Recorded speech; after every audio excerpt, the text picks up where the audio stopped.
Perfect. There we go.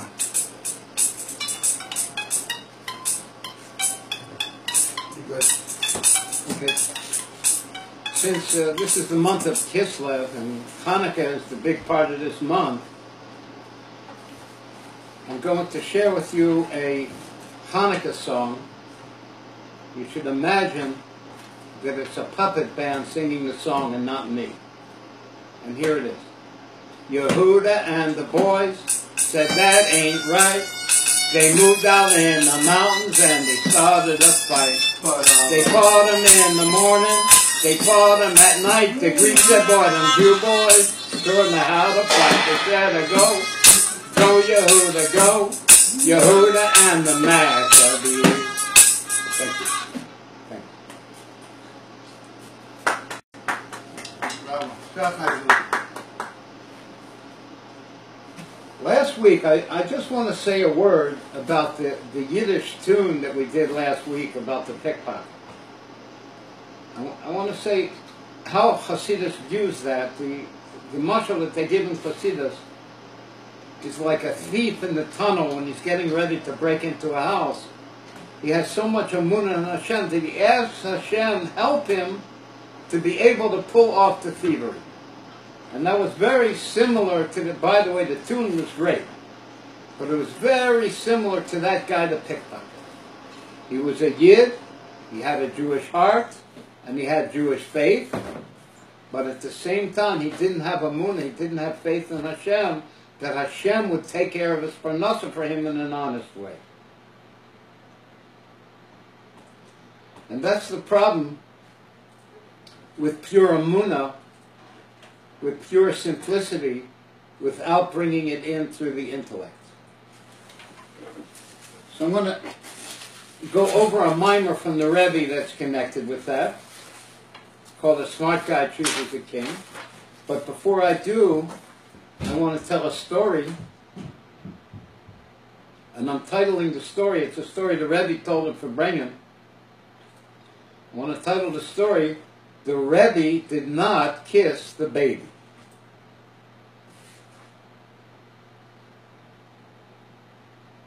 After the Rebbe Mirage passed away, and before the Rebbe Rashab accepted the crown of leadership, he used to live in a 2-room apartment.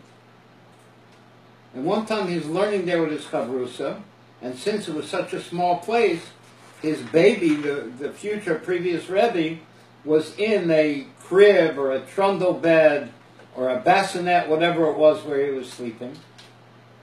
And the chavrusa of the Rebbe Rashab said, I see a ray of light of pure thoughts emanating from that baby's face. When the Rebbe Rashab heard that, he stood up to give the child a kiss. But before he kissed him, he stopped and he thought for a moment. And he remembered that besides offering the sacrifices in the Beis HaMikdash, the Jews also brought silver and gold to build and beautify it. With this in mind, the Rebbe Rashab resolved to exchange that physical gift for a mimer of Chassidus, for a Chassidic discourse. And the discourse he would give was, how great are your works, Hashem. When the previous Rebbe was 12 years old, his father gave him that mimer, which was written in handwriting, and he said, this is a Chassidic kiss. And when you get older, I will explain the meaning of what's written in the mimer. When the previous Rebbe became 16, his father told him the whole story of the Chassidic kiss, that he didn't give him the kiss and he traded it for a discourse.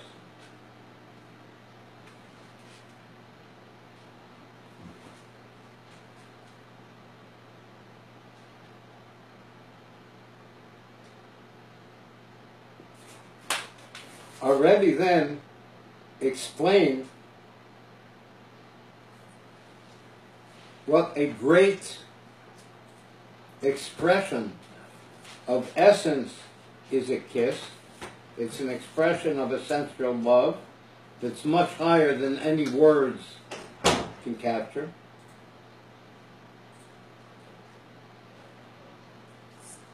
And especially since it's a kiss to a little baby, and it's a little baby, and it's a kiss from a Rebbe to a little baby, nevertheless he hesitated and didn't give him that kiss and traded it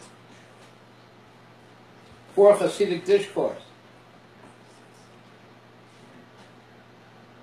From a different perspective, the love of a father for a baby, it's not just an expression of nature. It's natural that the father loves a baby, but it's also a principle in Torah.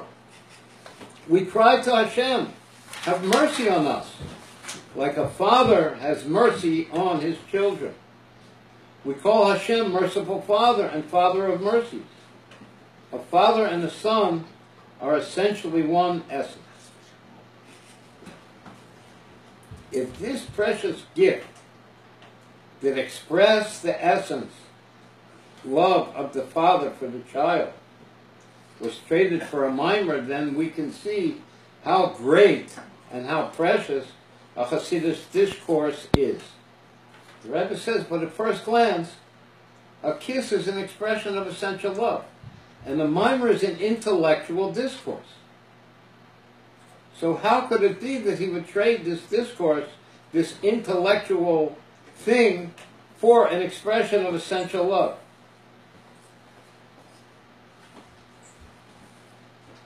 And the answer is that a mimer actually contains the essence of a Rebbe. And the explanation of that is that Hashem wrote himself into the Torah. And where did we see that? When Hashem says, Anochi Hashem Elokecha, I am the Lord your God, and Anochi, they say, cannot be described. It's a level of godliness that cannot be connected to anything. So how is it that that Anochi can end up to be our God? And that's through the level of Avaya.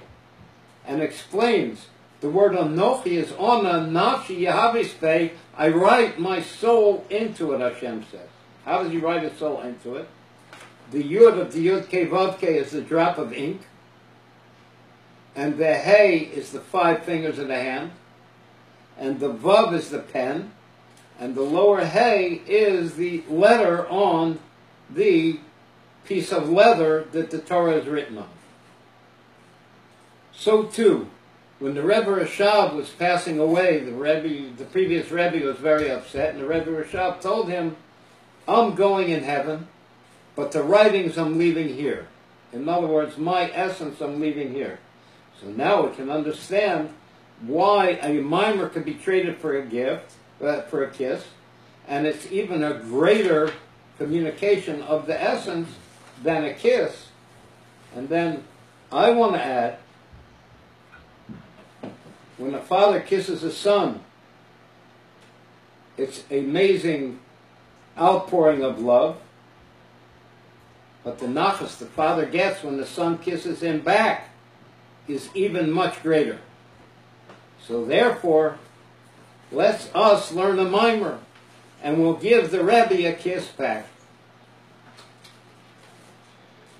I just want to add one thing. In the last show we said about the letter, that really Chassidus is a letter from the king to his son, and I think I might not have been clear. The king over there is Hashem, not the Rebbe. The Rebbe is the teacher, the Malamud, who reads the letter to us who are reading it, but the communication is coming from Hashem. I guess I'll do the recipe now. Isaac, can you get me, there's a plastic bag here on that counter? Thank you. And the recipe tonight is lox. And I may have done this recipe before. This is homemade lox. I may have done this recipe before, but it was so long ago nobody will remember it, so I'm going to do it again. I don't know if I did it, but just in case I did. And here it is. And what you do is you take a piece of wild salmon. Don't use farm salmon. Use wild salmon, and it could be frozen salmon. It doesn't have to be that expensive. And it could be even frozen salmon with the skin on the back. And what you do is you take kosher salt, and you take a piece of saran wrap, and you lay it on the counter, and you put the salt on the saran wrap, and you dip the salmon in the salt and cover it all around with the salt, and then cover it up with the saran wrap. You put it in a container pressed down, and then after 24 hours, you turn it over. You pour out whatever moisture is in there, and you turn it over and put it for another 24 hours. The whole work is 5 minutes, and you end up with a delicious piece of homemade salmon.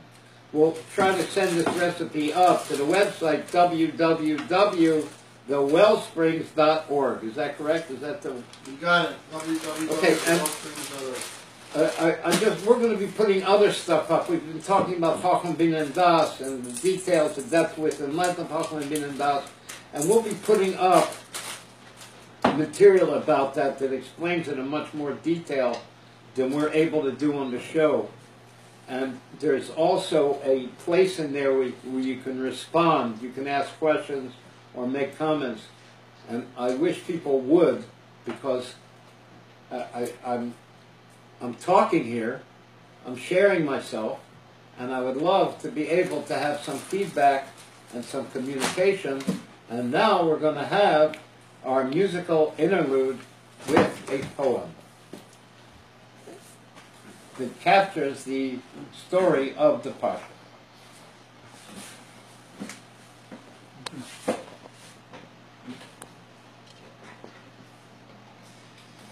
All right, so going almost solo today. It's just me and the Mord on percussion, and this is the one for Parshas Vayeitzei, as usual, based on the beautiful poetry of Ian Heiss from Blueprints of the Universe, which has a poem for every parsha in the Torah.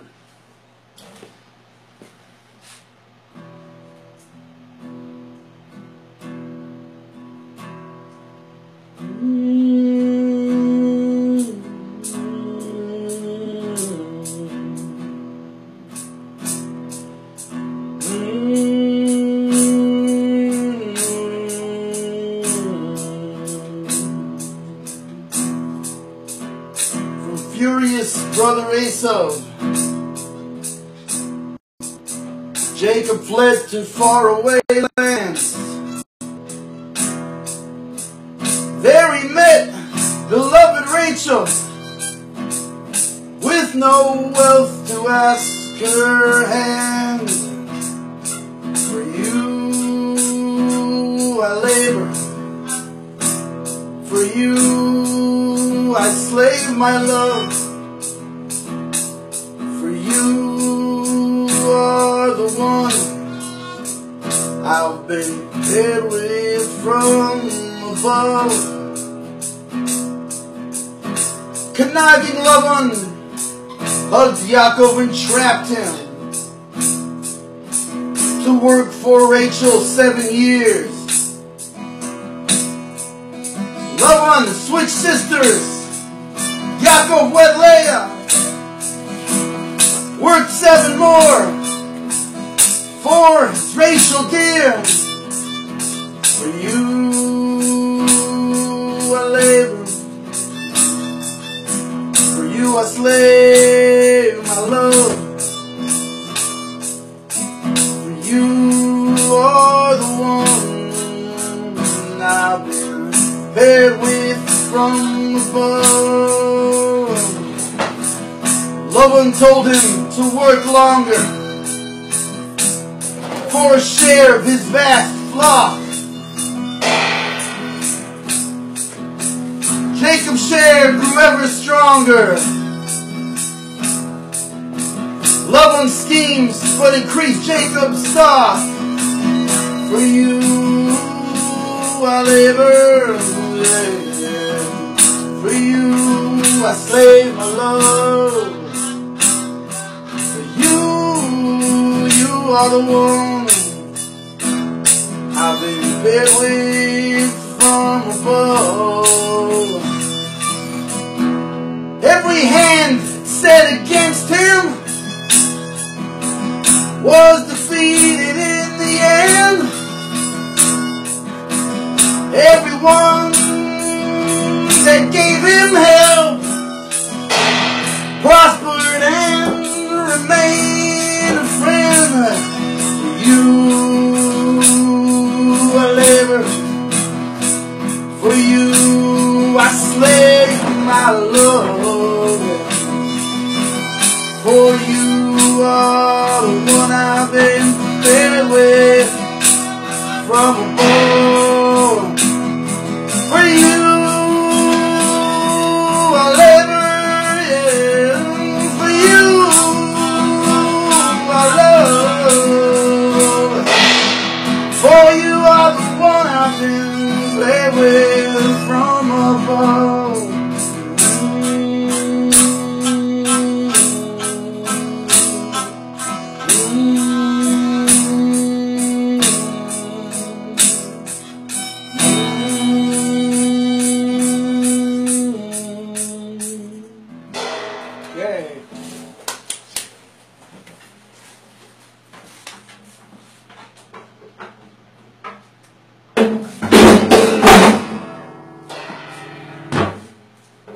We're going to go over now a Chassidic kiss that the Rebbe gave us, and it's going to be able to accent why it is that we need to internalize our faith through intellect.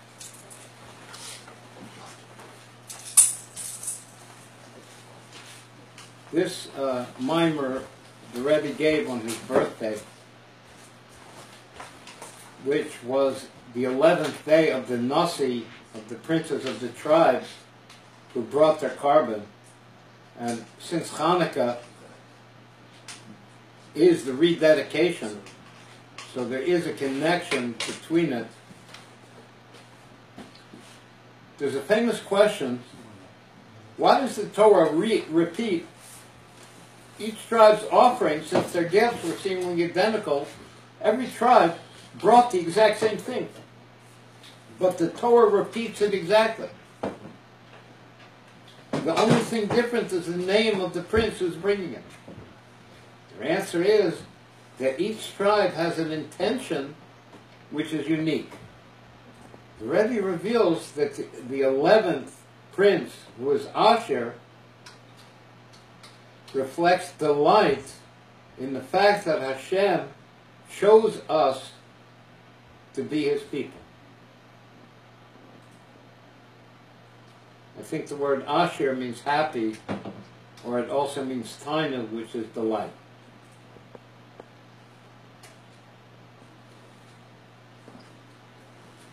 And in that mimer, the Rebbe tells a midrash that tells of a king who came to a city, and he had with him 3 groups of dignitaries.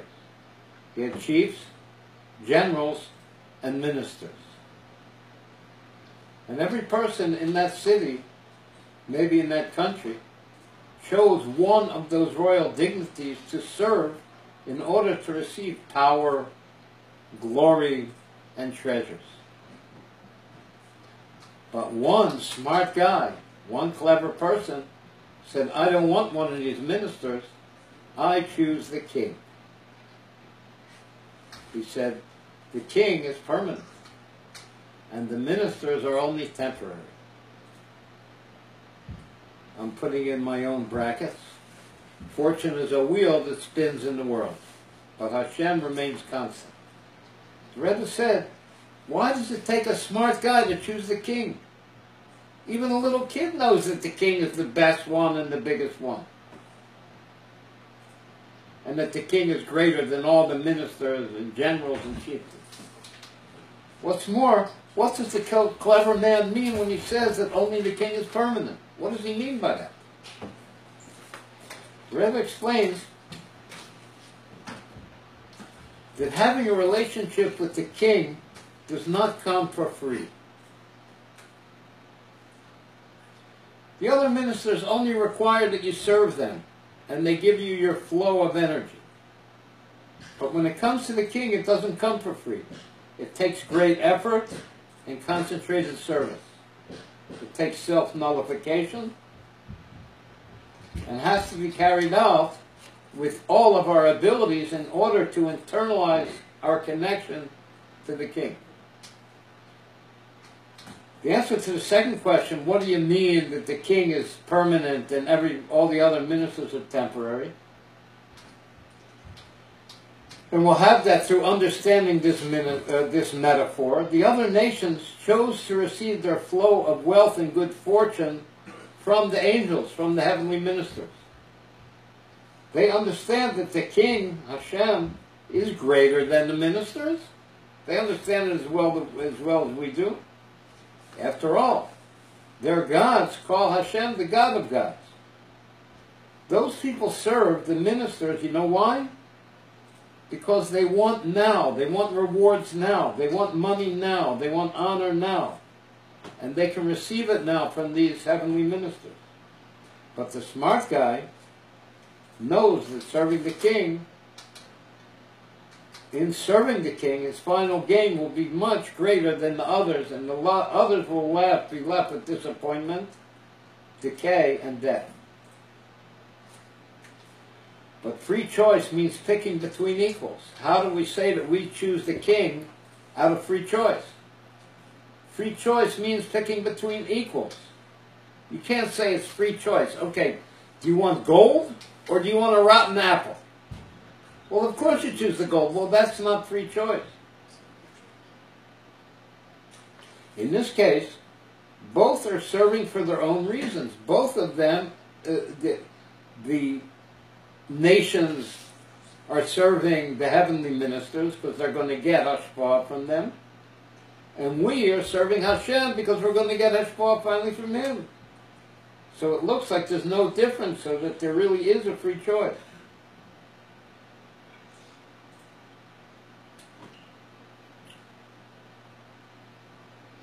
Then, so how can we say that it's a free choice? Because we're also serving to get something. We know in the end we'll get more from the king. But the smart guy really chooses the king not for a reward that he's going to get, even though he knows he's going to get a big reward and he's going to get a greater portion than everybody else.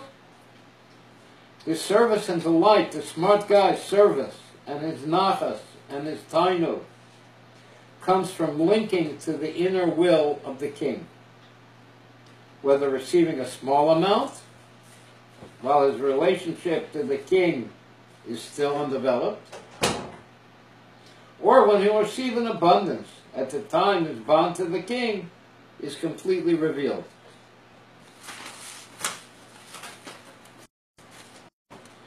To clarify how the Jew chooses Hashem, the smart guy chooses the king just for Hashem and not for arterial motives.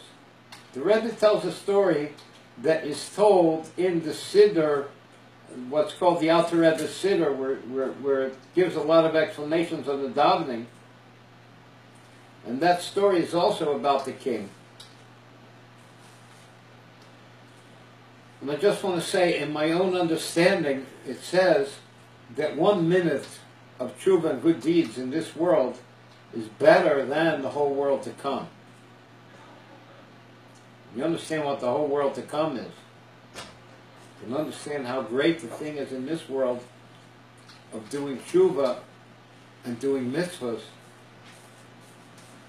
And the greatness of it is not that we're going to get the world to come.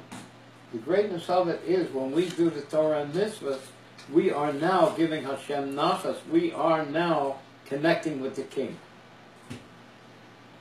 In the story in the Siddur, the king made a banquet. He invited his favored servants, his ministers, and his important people of his court. Now, during the meal, the dogs received a lot of discarded bones and meat waste. The waiters and the cooks also received large portions of the leftovers. However, it wasn't for the dogs and for the waiting staff that the king paid a lot of money to make this banquet. Instead, the king's intention was to feed the invited guests and important members of the court. The dogs are the metaphor for the creatures of this physical world who are unaware of Hashem or His greatness. They always just want more and more, give me more and give me more, without thinking of Hashem at all, without thinking of the king. That's the level of the dogs. The waiters and the cooks represent those who obey the king because they're afraid to get punished. The favorite servants, the ministers, and the important members of the court serve through whatever level of realization of the king's greatness they have achieved. The servants, and these three are parallel to the three types of ministers that came with the king. The servants here are the lesser angels, the ministers are the higher angels, and the important members of the court are the spheros, the 10 spheros of Bitzalel. These levels, like we said, parallel the three kinds of ministers that entered the town with the king in the Midrash. A Jew, the Rebbe says, forgoes all these levels. He doesn't care even the spheros of Bitzalel. And he forgoes the highest revelations of godliness. Why? He's a smart person, and he's chosen the king himself, and not revelations. And now, after a musical interlude, we'll finish up this discourse.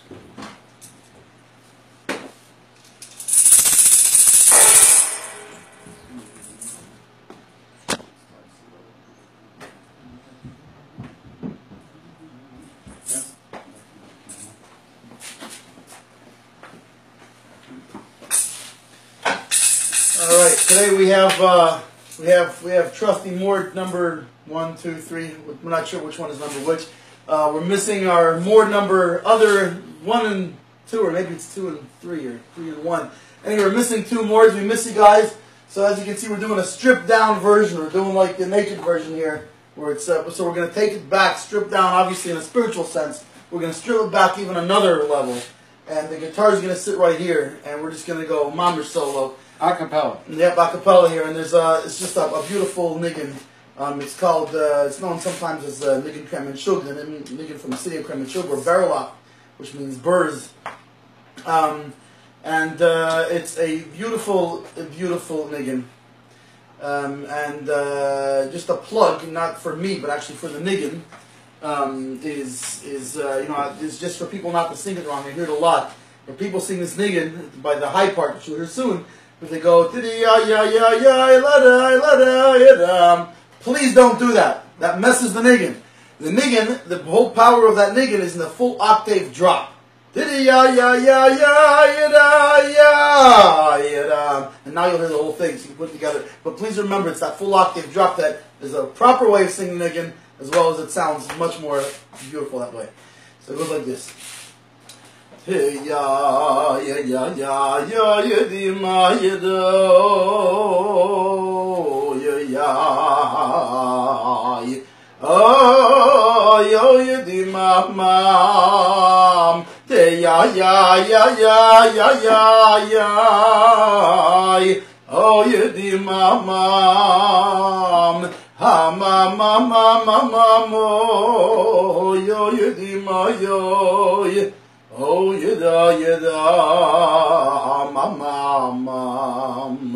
oh yada mam hey ya oh yo ya yada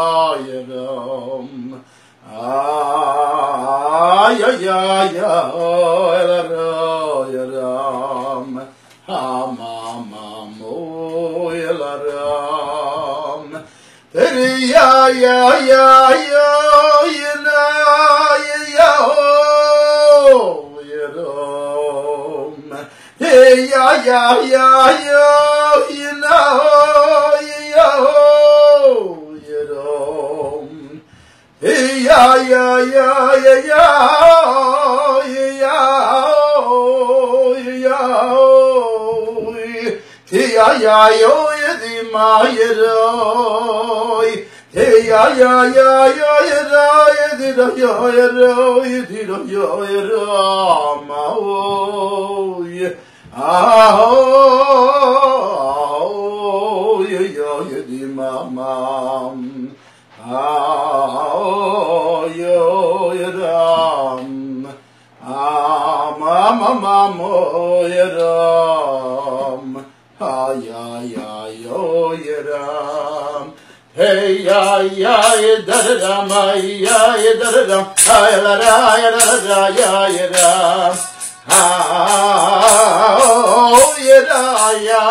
Bring closer.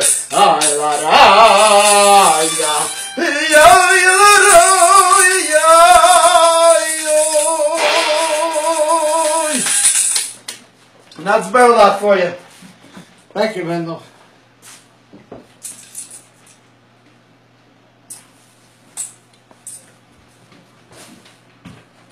As we just said, a Jew forgoes all the levels of revelation, even all the way up to the highest worlds of Bitzalel.